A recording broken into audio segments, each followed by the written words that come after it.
Hello, beautiful souls, and welcome to part 3 of our self-awareness series.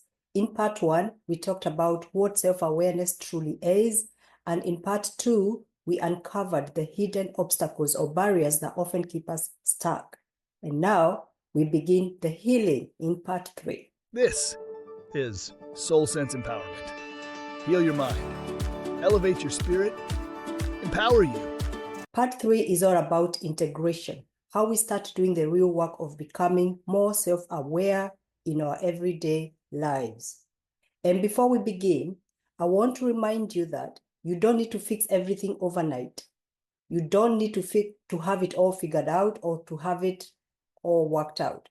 You just need to start gently, intentionally, and with love and no judgment. So let me introduce you to my 5-step path to radical self-awareness. We'll walk through this step by step, tying it back to the obstacles we explored in part 2. Number 1, reflection. Ask powerful questions. Self-awareness begins with curiosity, not the kind that judges, but the kind that gently asks, what am I really feeling right now? What do I need? And what beliefs might be beneath this reaction or whatever I'm feeling?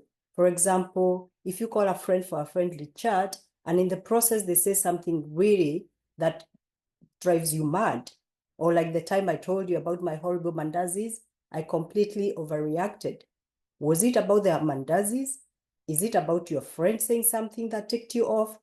No, usually it's about a feeling unheard, a feeling overlooked, a feeling ignored, or a feeling buried deep. And in that moment, a part of you from the past, which still drives the present, needs attention. That's it. So instead of asking, why is this happening? Or why did my friend say that horrible thing? Ask, what part of me is asking to be seen right now? It is about what, not why. Number 2, be the observer. This is where you start noticing the mental noise, those intrusive thoughts, reactions, beliefs, without jumping in to fix them. Just witness, just observe, no judgment, and for now, ignore the inner critic. Remember, you are not your thoughts, you are the awareness that sees them. The more you can observe without judgment, the more clarity you gain about your biases, your beliefs, your patterns, and your identity masks. Number 3, start small. Don't try to change everything at once. Just notice one pattern or one belief today. Maybe notice how you respond when someone interrupts you when you're talking, or how you speak to yourself when you make a mistake. Are you mean? Are you compassionate? Are you kind? Self-awareness isn't an event. It's a daily practice, one pattern at a time. Over time, these small shifts add up and they become who you are truly meant to be. Number 4, reframe the narrative. Remember those limiting beliefs we talked about in part 2? You know, the ones that sounds like, I'm not good enough, I always mess things up, I'm not the kind of person who can change. Remember, I used to believe I wasn't good at business, but when I brought awareness to that belief and reframed it, everything changed. I got clarity and took inspired actions. I reframed, I'm not good at business, to, I'm not good in business yet. That one word opened doors. I started learning. I got mentorship. And that belief, it no longer defines me. So ask yourself, is this thought helping me or holding me back? Then shift it gently and compassionately. Number 5, seek feedback. Sometimes self-awareness comes through relationships. Ask someone you trust, truly trust.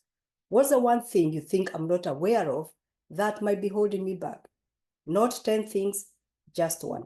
Then listen, sit with it, reflect, observe, and reframe. And remember, this isn't about shame. is about growth and empowerment. Don't overwhelm yourself. Just choose one thing to start working with. It could be a limiting belief, a bias, identity mask, a nostalgic trap, or your emotional blind spot. Tackle one, stay with it for a few days or weeks until it shifts. That's how we rewire the mind. That's how the subconscious begins to reorganize and rearrange itself. I want to revisit the nostalgic living trap for a moment, because this one runs deep for so many of us. And remember what we said in part 2. Nostalgia isn't always about joy, it's often about grief. Grieving who we used to be, the version of us before responsibilities, before heartbreak, before life shifted. So how do we shift nostalgic living with awareness? Number 1, name it. I'm comparing my present to an idealized past. 2, feel it. Mourn who or what you've outgrown. Number 3, ask, what am I avoiding in the present? Number 4, reframe. Who I was got me here. Who I'm becoming will take me further. And now, to wrap it all up, I want to share with you a healing practice. This is the most powerful healing I've experienced, and it comes from a Hawaiian practice called Ho'oponopono.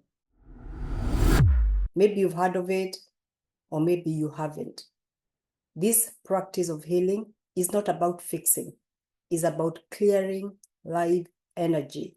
It's about taking sacred responsibility, not in a blame way, but in a powerful way.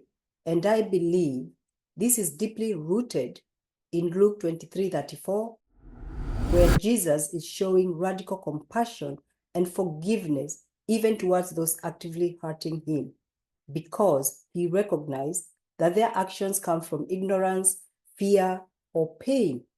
They aren't fully aware of the weight or consequences of what they are doing. Ho'oponopono works on the same principle. It's a practice of healing and forgiveness that recognizes that everything we experience, including harm from others, is connected to our inner state. Instead of blaming or resenting, we take full responsibility for clearing and healing that hurt, even if we didn't cause it directly. Let's put this into practice, okay? I want you to think of one limiting belief that still lingers. For example, I don't deserve this or that because I'm not worthy, or I'm not good enough. Hold that belief in your awareness. Take deep breaths and then say these words silently and quietly. I am sorry. I take responsibility for any belief or energy that contributed to this, and I release it. Please forgive me. I forgive myself. I forgive my younger self, and I forgive others. I release this belief. Thank you. Thank you, your higher self. Thank you for this awareness. Thank you, God, for this healing. I love you. I love me. I love the God within me. I am worthy. I am free. And as you live today, I want to share a quote by Rumi that has stayed with me. Yesterday, I was clever. I wanted to change the world. Today, I am wise, so I am changing myself. And one more thing, I want to close today's video with a short meditation based on the Ho'oponopono we've just done. So in this meditation, you can keep your eyes closed or open and bring one belief to mind or pattern you're ready to let go of. So you breathe in through the nose. Imagine breathing in the healing light of the universe or of God. Breathe out through the mouth. Imagine breathing out fear, worries, and anxiety. And then silently say these words to yourself. I am sorry. I take full responsibility for attracting this belief through fear, naivety, or ignorance. I release this belief. Please forgive me. I forgive myself. I forgive the mindset that facilitated this belief, and I forgive all those involved, knowingly or unknowingly. Thank you, God. Thank you, my higher self, for this moment of clarity. I love you. I love myself. I love the truth I'm stepping into. And I love God. And when you're ready, you can gently open your eyes. So thank you for walking this journey with me. If this series supported you, I would love to hear from you. Like, comment, share, and subscribe to stay connected. And if you'd like to go deeper through one-to-one sessions or group workshops or custom training for you or your team, I offer those too. My contact is in the description. So until next time, stay curious, stay kind, stay connected to yourself. You are worth knowing. With love and gratitude, bye for now.